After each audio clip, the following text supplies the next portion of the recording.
गोवर्धन माँ पहजनिया।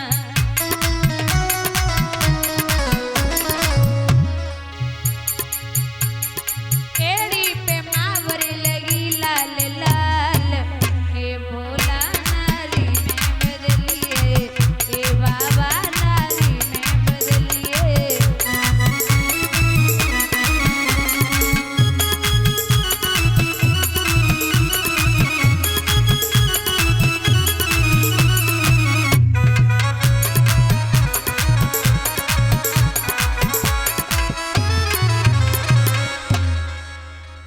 जैसे तैसे मैया ने समझाओ, लेकिन बाबा बीच महाराज में कूद पड़े।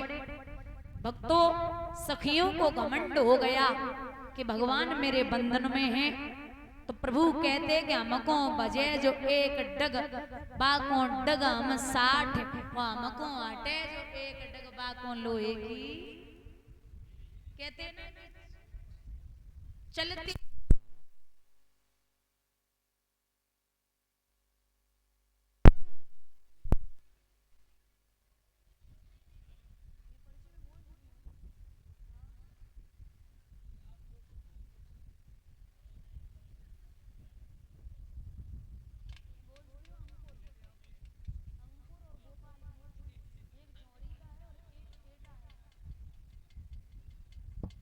हेलो कहते कि चलती चाकी देख कर गया कबीरा रोए, और दो पाटन के बीच में साबित बचा। दादा चाकी में एक मानी होती है, मानी चाकी जो होती है ना उसमें एक मानी होती है। वो मानी में अगर जैसे आप चाकी में गेहूं या बेजर डालो, वो जो मानी में फंस जाता है वो पिसता नहीं है, बच जाता है। ऐसे ही भगवान कहते जने मानी वो तो बच गो, जने ना मानी वो पिस गो। क्योंकि ये संसार है, इसका नाम है जग। जा से जन्मे और गा से गए।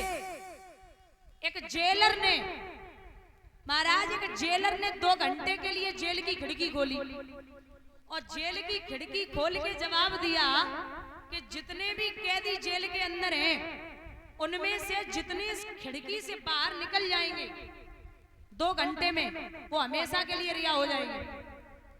वो ठीक है, ये उपाय बढ़िया है। एक कैदी निकला, दूसरे वाले ने खींच लिया, कहां जाता है, मेरा नंबर है। दूसरा निकला, तीसरे ने खींच लिया, तीसरा निकला, चौथे ने खींच लिया। 2 घंटे बाद खिड़की बंद हो गई। जेलर साहब ने आवाज लगाई, कोई निकला? अंदर से आवाज आई, महाराज एक नहीं करो। कारण कारण ये है कि नहीं अपनी अपनी पड़ी है। ऐसे ही ये संसार है, यहाँ लोगों को अपनी अपनी पड़ी। अगर प्रभु जरा भी किसी के लिए खड़े हो जाएं, या कोई आदमी किसी के लिए खड़ा हो जाए, तो ये नहीं सोचते कि ये मेरा प्रिय है, मेरे ऊपर अच्छा काम मेरे लिए कर रहा है। ये सोचेंगे अरे मेरा बंधुआ है, ऐसा ही मैं पागल बना ही रहता हूं, हर काम मेरा कर देता है।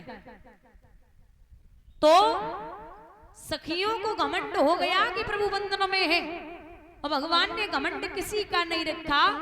बीच महाराज से भगवान अंतर ध्यान हो गए।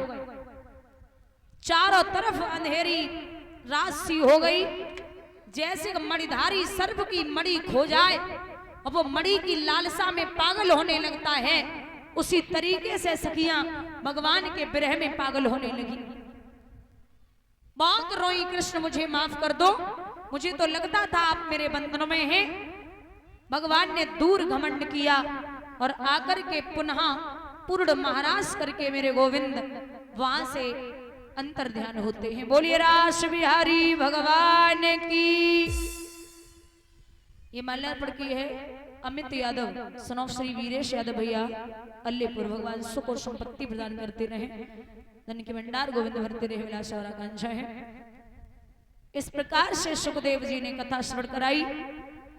दादा प्रसंग उठता है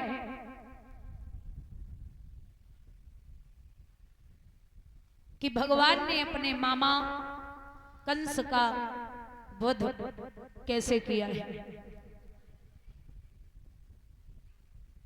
आपको एक बात बता दें, संशय होता है कि भगवान जो थे परीक्षित, वो परसों की कह के मथुरा गए थे और लौट के वर्षों तक नहीं आए।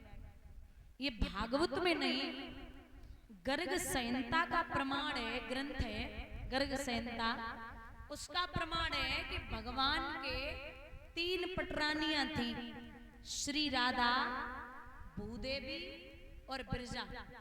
श्री राधा का भगवान का विवाह भांडीर वन में ब्रह्मा जी ने अपने हाथों से की करवाया था, कन्यादान खुद लिया था।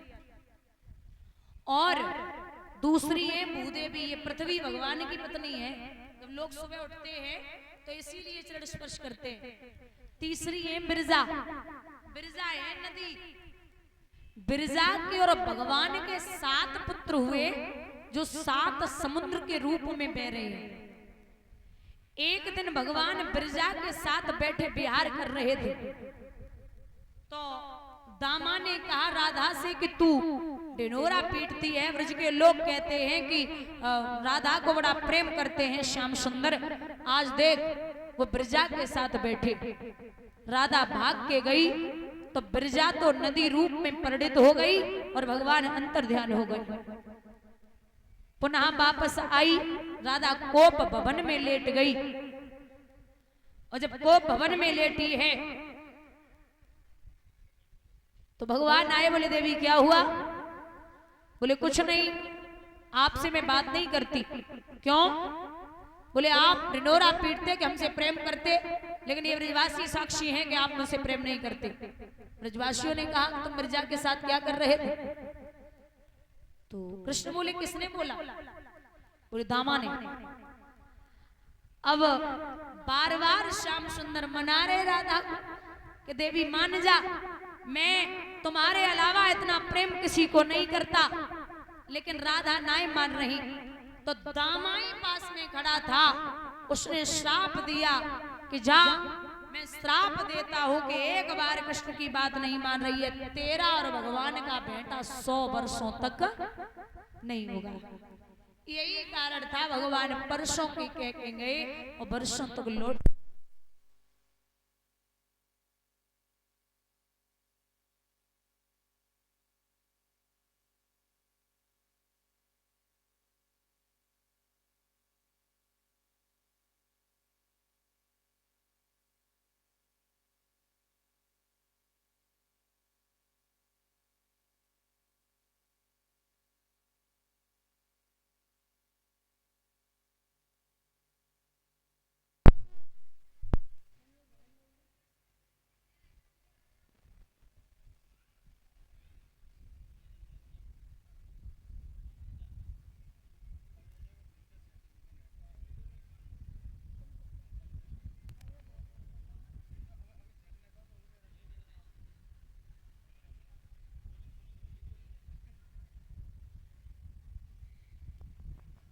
हेलो, हाँ, ये दानदाताओं ने जो दान दिया है वो इस प्रकार है।